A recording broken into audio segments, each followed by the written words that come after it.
Is your Chrome browser feeling more like a snail than a cheetah?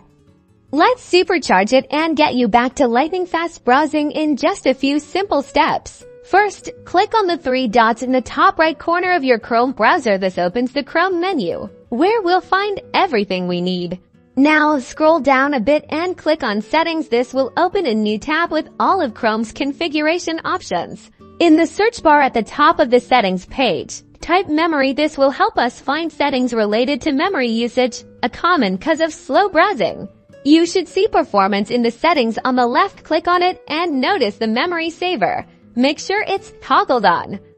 This automatically frees up memory from inactive tabs. Now, go back to that search bar and type in extensions. Extensions add functionality to Chrome, but too many can drag it down. Review your extensions and disable or remove any you don't use regularly. Fewer extensions equal faster performance. Finally, back in Settings, search Clear Browsing Data and select the option from the menu.